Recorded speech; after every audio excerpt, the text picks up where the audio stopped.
Le président ghanéen John Dramani Mahama a quitté Abidjan, mais avant son départ, il a visité le port autonome d'Abidjan.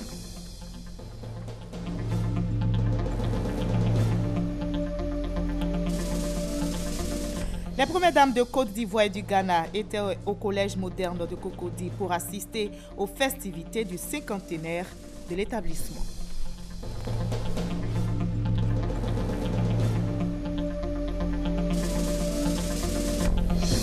Deux projets de loi ont été adoptés aujourd'hui par la Commission des affaires économiques et financières du Parlement. Il s'agit du projet de loi relatif à la répression des fraudes et des falsifications et le projet portant sur le système national de métrologie.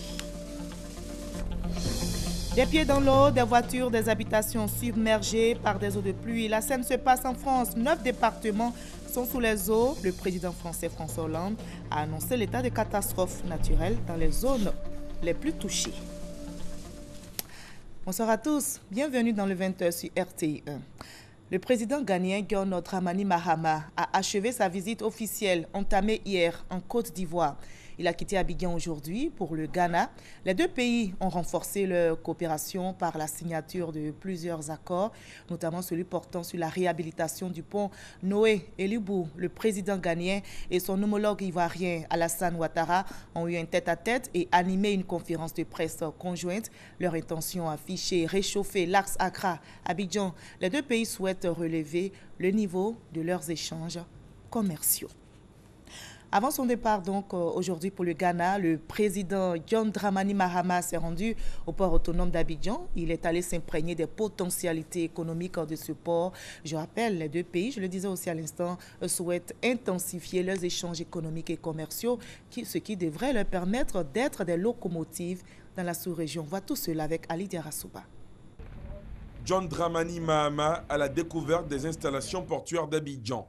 24 heures après le début de sa visite officielle en terre ivoirienne, le chef de l'État ghanéen, accompagné par le chef du gouvernement ivoirien, est allé se faire une idée du port autonome d'Abidjan, son étendue, ses infrastructures, ses projets et surtout ses perspectives de développement. Une visite historique saluée par les dirigeants de l'entreprise. Le port d'Abidjan est honoré de recevoir la plus haute autorité ghanéenne, dira Kanté Koli, président du conseil d'administration du port. Une reconnaissance appuyée par Insié Yacouba. Le président ghanéen a trouvé le temps de venir visiter le port d'Abidjan, de nous faire cet honneur-là. Cela traduit le fait que les ports sont généralement des infrastructures stratégiques de premier plan pour les économies. Et le port d'Abidjan n'est pas en reste. Le président ghanéen, donc, je pense que le président a tenu à toucher du doigt les réalités portuaires ivoiriennes et surtout les perspectives en termes de développement et en termes de possibilités de création de synergies entre des ports modernes et performants en Côte d'Ivoire et des ports modernes et performants au Ghana. Le port autonome d'Abidjan amorce en ce moment un projet global pour sa modernisation, projet qui inclut entre autres la construction du deuxième terminal à conteneurs, la modernisation du port de pêche marqué par la construction effective du môle du port de pêche, l'extension du canal de Vridi et la construction d'un terminal minéralier. Autant d'infrastructures qui devraient permettre au poumon économique ivoirien de tenir sa première place sur la côte ouest atlantique. Un programme ambitieux qui séduit le président de la République du Ghana. Abidjan port has many natural advantages. It is a natural port. Le port d'Abidjan dispose d'atouts naturels dans ce sens que le port d'Abidjan a un accès direct sur la mer.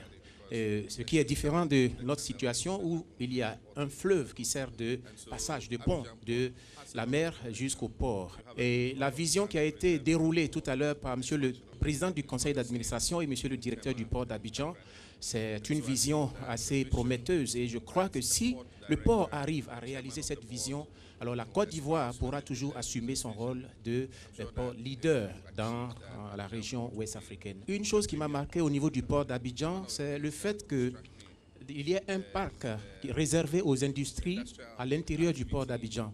Ce qui est différent de chez nous où les industries sont dans une zone qui est adjacente à la zone de notre port.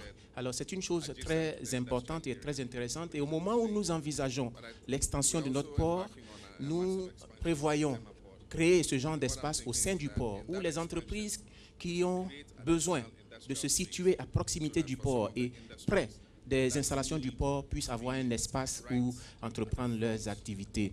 John Dramani Mahama a aussi eu l'occasion de scruter et contempler le plan d'eau lagunaire ivoirien. Lui et Daniel Kablan-Duncan se sont prêtés à une balade en bateau, ont découvert d'autres bateaux, un voyage touristique, bref, mais fort enrichissant. Le président ghanéen a été fait citoyen d'honneur de la ville d'Abidjan par le gouverneur du district Robert Begré-Mambé. Il lui a remis hier la clé de la ville d'Abidjan.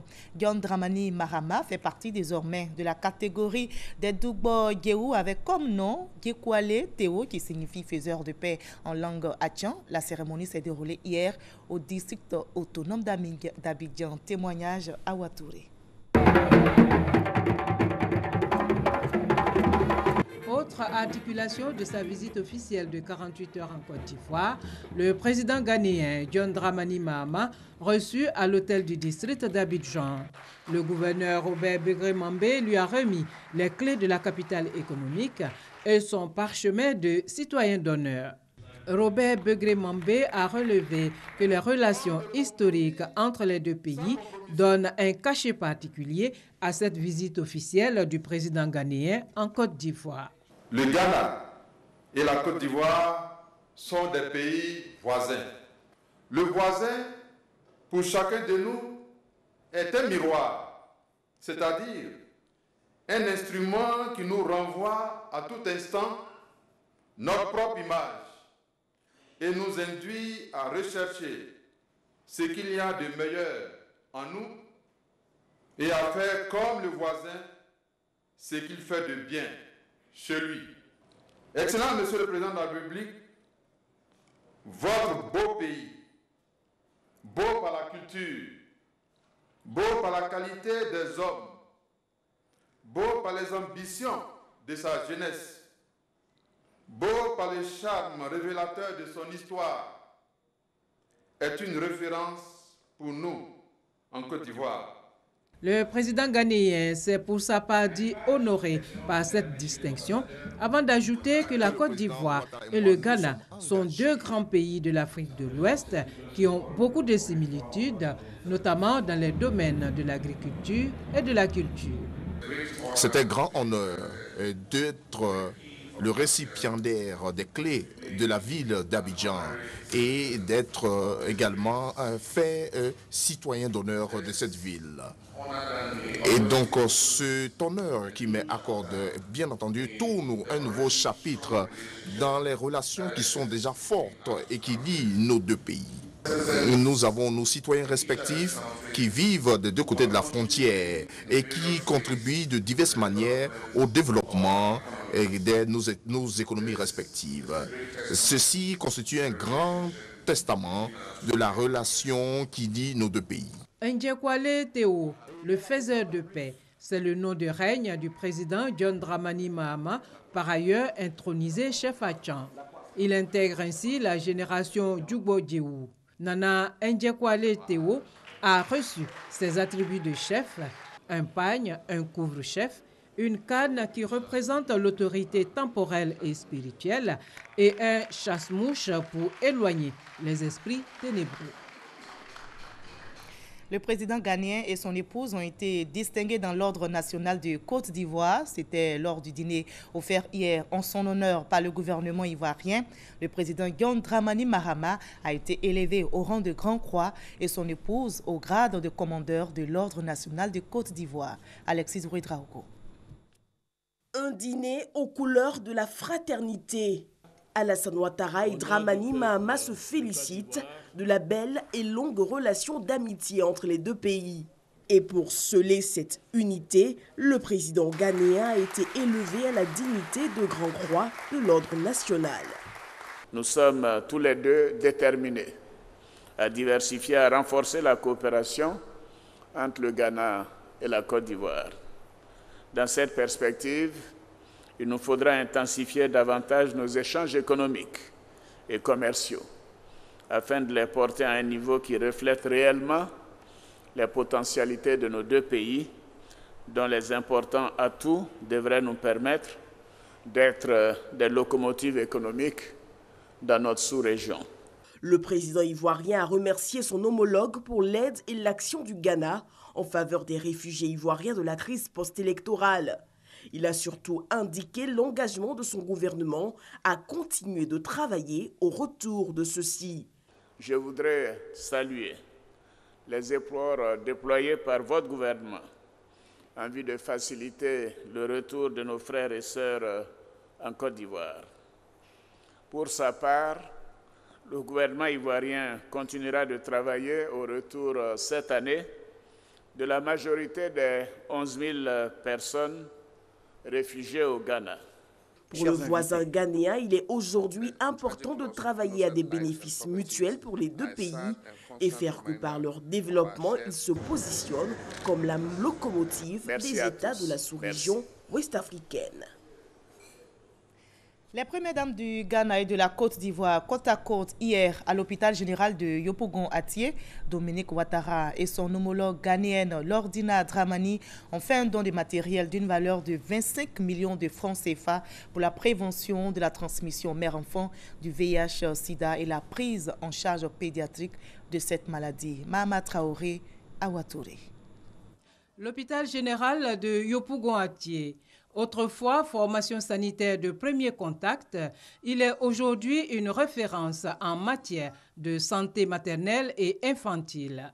En 2015, l'hôpital général de Yopougon-Atié a enregistré 8000 accouchements, dont 1400 par césarienne. Pour la même année, 14 femmes sont décédées en couche contre 24 en 2013. Fort de ces résultats, le ministère de la Santé a choisi cet hôpital pour expérimenter une nouvelle trouvaille. L'hôpital général Yopougon-Atié se présente d'une part comme un modèle réussi d'intégration de services de prise en charge du VIH sur un site hospitalier. Et d'autre part, parce qu'il s'y déroule actuellement une expérience inédite en matière de réseautage pour la prise en charge de la mère et de l'enfant avec comme objectif premier la réduction de la mortalité maternelle en couche. C'est donc pour cette particularité que l'hôpital général de Yopougon-Atié a été visité par les premières dames de Côte d'Ivoire et du Ghana. La première en sa qualité d'ambassadeur spécial de l'ONU-SIDA et la seconde en sa qualité de présidente de l'OPDAS, organisation des premières dames d'Afrique engagées dans la lutte contre le sida. Toutes deux n'ont pas manqué d'exhorter leurs sœurs de Yopougon à s'engager dans la prévention et le traitement du sida pédiatrique. Le développement de notre pays dépend de la santé de nos populations. Et cette santé commence avec chaque famille. Nous devons améliorer les conditions de vie des populations vulnérables, spécialement les femmes et les enfants. À vous, mes mamans, des enfants malades ici, j'ai un message pour vous. Ne perdez pas espoir. Vos enfants vont se porter mieux et très bientôt ils retourneront dans les aires de jeu et à l'école. À vous, chère maman, vous qui venez régulièrement pour votre dépistage et vos soins, je voudrais vous dire combien il est important que vous veniez régulièrement vous faire consulter pour votre santé et celle de votre enfant. Cela permettra d'éviter les maladies à la naissance de votre bébé et l'aidera à grandir en bonne santé. Vous pourrez toujours compter sur moi pour vous apporter tout mon soutien. En soutien aux efforts réalisés par l'hôpital général de Yopougon-Atié, les deux premières dames ont fait don de matériel médical d'une valeur de 25 millions de francs CFA. Voilà, l'ancien collège d'orientation de Cocody qui s'est mué en collège moderne de Cocody a aujourd'hui 50 ans d'existence. L'événement a été célébré aujourd'hui avec pour marraine la première dame de Côte d'Ivoire. Elle avait à ses côtés la première dame du Ghana. En saluant le mérite de l'institution et sa marche dans le temps, les deux premières dames ont fait parler leur cœur en faisant des dons en nature et en espèces d'une valeur de 40 millions de francs CFA. Dans l'actualité judiciaire en Côte d'Ivoire, le procès de l'ex-première dame de Côte d'Ivoire débuté mardi dernier se poursuit à la cour d'assises. Madame Simone Gbagbo est poursuivie pour crimes contre l'humanité et crimes de guerre. Les épreuves orales et écrites pour les examens de l'enseignement technique session 2016 débuteront le lundi 13 juin prochain. Le ministre Paul Kofi Kofi a fait l'annonce aujourd'hui. Notez que ces examens ont démarré le 14 mars dernier avec les épreuves de l'éducation physique et sportive. Herman Niamien. 19 023 candidats à l'assaut des examens scolaires de l'enseignement technique session 2016. Ces candidats vont composer dans 47 centres répartis sur l'ensemble du territoire national. Après les épreuves d'éducation physique et sportive qui se sont déroulées du 14 au 18 mars dernier, suivront le 8 juin les soutenances des rapports des stages, les épreuves orales et pratiques le 13 juin et enfin les épreuves écrites le mardi 21 juin prochain. Pour cette session, le ministre de l'Enseignement technique et de la formation professionnelle annonce des innovations. C'est le système de choix des sujets. Nous avons près de 600 enseignants, encadreurs, etc. qui choisissent les sujets. Je pense que c'est excessif et ça coûte cher. Nous allons utiliser, puisque les inscriptions se font en ligne, nous allons utiliser des méthodes modernes, notamment les TIC, pour faire le choix des sujets. Cela est possible. Nous devons nous rapprocher davantage du secteur privé. Nous allons faire appel donc aux inspecteurs généraux et aux responsables des filières. Les candidats vont composer pour l'obtention du CQP, le certificat de qualification professionnelle, le CAP, le certificat d'aptitude professionnelle, le BEP, le brevet d'études professionnelles pour certains et pour d'autres, le BT, le brevet de technicien et le BP, brevet professionnel. Paul Kofi Kofi invite les enseignants à s'impliquer dans la réussite de ces examens en évitant les grèves. Nous ne pouvons pas accepter que certains viennent arrêter toute une année scolaire. Ils vont empêcher que leurs propres enfants, parce que c'est de ça qu'il s'agit, achèvent leurs études en passant leurs examens. Alors je demande aux syndicalistes de faire preuve de compréhension. Les corrections et les délibérations se tiendront du 27 juin au 9 juillet 2016. Les premiers résultats de ces examens sont attendus pour le 9 juillet 2016. Et l'actualité en Côte d'Ivoire, c'est aussi la célébration de la journée mondiale anti-tabac. Cette journée, je rappelle, est célébrée tous les 31 mai. Et ici, en Côte d'Ivoire, l'événement a été marqué officiellement aujourd'hui au CHU de Cocody. La ministre de la Santé, Raymond Goudou Kofi, a inauguré l'unité de promotion de l'aide au sévrage des fumeurs et honoré les artistes unis contre le tabagisme. Je vous livre à présent le communiqué du Conseil national de la presse, CNP. Le Collège des conseillers du Conseil national de la presse réuni en sa première session extraordinaire de l'année 2016. Le mercredi 25 mai dernier a constaté que le site d'information kwasi.com avait annoncé que l'accident du tir de sommation, dont une balle a atteint mortellement un adolescent à Assini, s'était déroulé devant la résidence du Parlement du président de la République dans cette localité.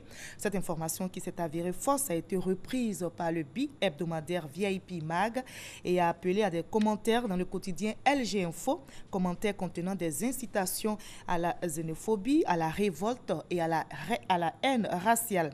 Délibérant sur ces faits, en sa session, le CNP a pris les décisions suivantes. Un blâme pour le site kwasi.com et l'hebdomadaire VIP Mag. Une suspension de parution de 6 jours ouvrables pour le quotidien LG Info. Une suspension d'écriture d'1 mois pour le journaliste Simplice Allah, auteur de l'article avec retrait subséquent de sa carte de journaliste professionnel. Les entreprises de presse, les éditions, Le Réveil, éditrice du bi-hebdomadaire VIP, éditeur du quotidien LG Info et le journaliste Simplice Allah disposent chacun, en ce qui le concerne, d'un délai de 30 jours à compter de la notification de la décision pour exercer un recours devant la juridiction administrative compétente. Je l'annonçais en début de journal, 2 projets de loi ont été adoptés aujourd'hui par la Commission des affaires économiques et financières du Parlement. Il s'agit du projet de loi relatif à la répression des fraudes et des falsifications et le second projet porte sur le système national de métrologie. On fait le point avec Michel Tigri. Après la loi de juin 1963, la Côte d'Ivoire se dote d'un nouveau test pour réprimer les fraudes dans la vente des marchandises et les falsifications des denrées alimentaires et produits agricoles. La raison? À ce jour, la loi numéro 63-301 du 26 juin 1963 susmentionnée présente des insuffisances du fait de son inaptitude à réprimer les fraudes constatées dans l'exercice de certaines nouvelles activités commerciales telles que le commerce électronique, le commerce des biens ou services intangibles qui méritent d'être encadrés, contrôlés et surveillés. Le projet de loi adopté ce jeudi protège davantage le consommateur en insistant sur la loyauté des transactions, la conformité des produits et services. Il vise par ailleurs à instaurer un système de sanctions plus dissuasives afin de mieux lutter contre les pratiques de fraude commerciale qui sont susceptibles de porter atteinte à la santé des populations. Un second projet de loi a également été voté à l'unanimité par les députés de la Commission des affaires économiques et financières. Le deuxième projet de loi concerne la métrologie, donc les instruments de mesure, la métrologie légale, la métrologie industrielle et la métrologie scientifique, de sorte que le système de métrologie nationale soit conforme au système et aux standards internationaux. Ça va dans le sens également d'une meilleure protection du consommateur pour une garantie de la loyauté des transactions en termes de poids, de mesure, de quantité, de qualité. Les représentants de la Haute Autorité pour la bonne gouvernance des ministères du secteur privé, de la presse et de la société civile sont en réunion à Yamoussoukro. Ils réfléchissent sur les moyens de lutte contre la corruption et les infractions assimilées. On en sait plus avec Kwadio Kwame. La Haute Autorité pour la bonne gouvernance est chargée de veiller à l'application effective et rigoureuse par des textes de loi sur la prévention, la lutte contre la corruption et les infractions assimilées. Cependant, les dispositions légales ne précisent pas pour chaque problématique identifiée les mesures à prendre par les différents acteurs.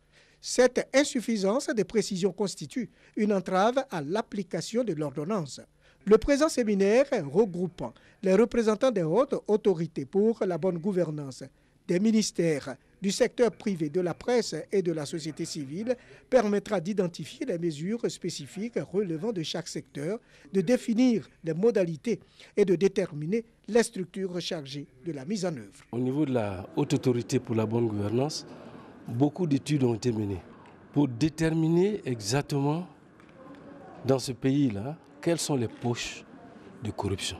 Il faut aujourd'hui que tous les acteurs qui sont là disent exactement dans leur secteur d'activité qu'est-ce qu'il faut pour lutter contre la corruption. 3 jours durant, les participants regroupés au sein de 6 commissions dont recrutement, formation, rémunération, gestion des carrières et des agents publics, passation des marchés publics, gestion des finances publiques, transparence dans les relations avec le public, promotion de la transparence, confronteront leurs idées pour une lutte farouche contre le phénomène de la corruption qui a un impact négatif sur l'économie nationale et dégrade le tissu social.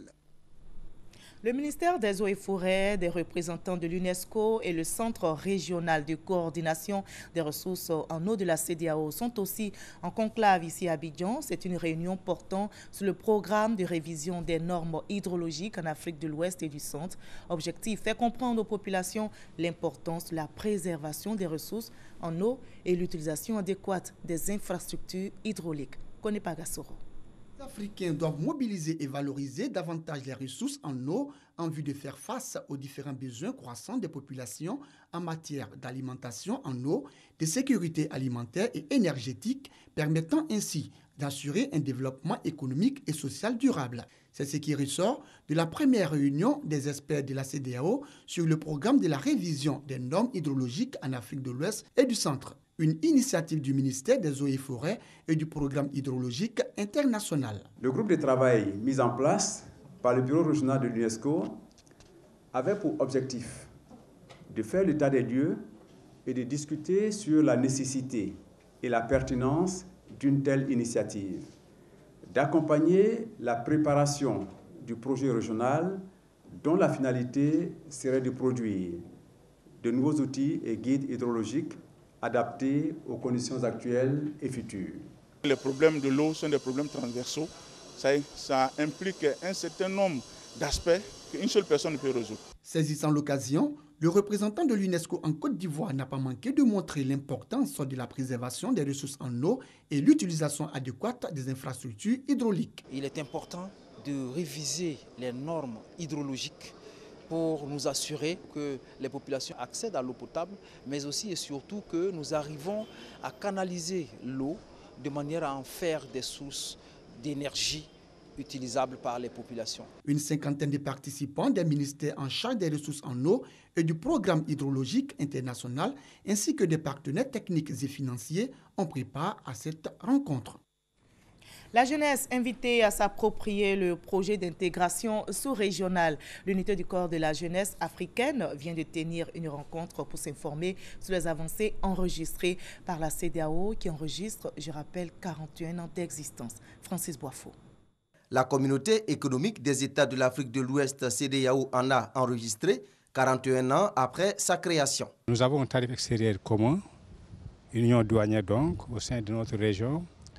Nous avons créé une carte d'identité biométrique qui permet à chaque ressortissant d'un État membre de la CEDEAO de s'établir dans n'importe quel État du membre de la CEDEAO. Il y a également la création de centres d'excellence dans la sous-région et le fait de favoriser la mobilité académique entre universités. Des efforts certes, mais plusieurs défis restent à relever. D'abord, de consolider ces acquis, de faire en sorte que la paix et la sécurité soient préservées au sein de la région. Nous voulons aller à l'horizon 2020, à la CEDEAO des peuples. Passer de la CEDEAO des États à la CEDEAO des peuples. L'unité du corps de la jeunesse africaine UCOJA plaide pour une implication de la jeunesse. Le rôle des jeunes, c'est de s'approprier l'intégration africaine et d'apporter leur contribution. Raison pour laquelle nous avions initié la rencontre de septembre à Daoukro. Nous aurions des orientations promptes pour pouvoir aider le plus grand nombre. À Daoukro, la jeunesse de la CEDEAO planchera également sur les questions liées à l'emploi et à l'économie. Des pieds dans l'eau, des voitures, des habitations submergées par des eaux de pluie. Cette scène se passe en France. 9 départements sont sous les eaux de pluie depuis donc dimanche dernier. Le président français François Hollande a donc annoncé l'état de catastrophe naturelle dans les zones les plus touchées. Salimatou Dia, Herman Guivé. La France sous le poids des averses et des inondations. C'est l'inquiétude dans les rues de Nemours dans le département de Seine-et-Marne. Une inquiétude tout aussi présente dans plusieurs autres départements français. Une alerte rouge aux pluies exceptionnelles qui dure depuis dimanche dernier, un phénomène qui se produirait tous les 100 ans. Une montée d'eau qui avoisine les 4,25 mètres de hauteur, conséquence d'importants dégâts matériels et humains. Victime de ces inondations, une femme âgée de 86 ans découverte noyée dans son pavillon inondé. Une situation qui a conduit le Premier ministre français sur les lieux, guidé et briefé par le maire de Nemours, Manuel Valls, est porteur de messages de soutien. Solidarité, vigilance, c'est ces messages-là que j'ai voulu passer ici sur Nemours en pensant à tous ceux dans les autres villes. L'appui du gouvernement aux équipes de sauvetage en action sur le terrain. 3000 personnes ont été évacuées vers des centres d'hébergement. Le gouvernement, lui, prévoit amplifier les mesures et dispositifs pour faire face à la catastrophe naturelle. Il y aura aussi les fonds de solidarité pour les collectivités territoriales. Et puis nous allons mettre en place un fonds exceptionnel de soutien pour les collectivités territoriales parce qu'elles vont avoir besoin d'un soutien. 8 autres départements d'Île-de-France, du centre et de Lorraine sont en vigilance orange. Ces villes se préparent au choc les jours prochains. Le nord de l'Autriche et celui de l'Allemagne ne sont pas épargnés. 4 autres personnes ont été retrouvées mortes mercredi dernier dans ces pays. En sport, football, éliminatoire CAN 2017, les éléphants de Côte d'Ivoire affrontent dans le cadre de la 5e journée les Panthères du Gabon au stade de la Paix de Bouaké. Les Ivoiriens, champions d'Afrique en titre, sont arrivés dans la capitale de la région de Béké. Le match se joue ce samedi. C'est à exactement 12h15 que l'avion transportant les éléphants de Côte d'Ivoire, champion d'Afrique en titre, a atterri à l'aéroport de Bouaké. Les Pachidem, pour la 5e journée des éliminatoires de la CAN 2017, vont affronter au stade de la Paix les Panthères du Gabon. Un match délocalisé à l'intérieur du pays en raison de la fermeture du stade Félix Houphouët-Boigny qui est en réflexion pour abriter les Jeux de la francophonie. L'entraîneur Michel Dussuyer est heureux de livrer cette rencontre à l'intérieur du pays. Que l'événement soit à Bouaké aujourd'hui, c'est une bonne chose. Le tout, c'est qu'il y ait de bonnes installations. Sur ce que j'ai pu voir, il y a eu des efforts qui ont été fournis. Voilà, moi, ce qui m'importe beaucoup, c'est la qualité du terrain. Et ce que j'avais vu était satisfaisant. Jouer un match de haut niveau, c'est aussi... le public a un rôle de 12e homme aussi à jouer, pousser son équipe, l'aider à se sublimer, l'aider aussi à passer les moments difficiles, donc on compte beaucoup sur eux. Gervais Yaokwasi Gervinho et ses camarades comptent faire plaisir au public de Bouaké. On est content de pouvoir partager ce moment avec la population de Bouaké. Ça va être rester concentré, être sérieux et puis donner du plaisir à ceux qui sont venus au stade et ceux qui sont devant les écrans téléviseurs. Côte d'Ivoire, Gabon, c'est pour samedi, 17h. Je rappelle avant de nous séparer que le président ghanéen John Dramani Mahama a achevé sa visite officielle entamée hier en Côte d'Ivoire. Il a quitté Abidjan aujourd'hui pour le Ghana. Les deux pays ont renforcé leur coopération par la signature de plusieurs accords, notamment celui portant sur la réhabilitation du pont Noé et Libou. Merci à vous tous de votre aimable attention. Demain, vous avez rendez-vous avec Ali Terrasouba.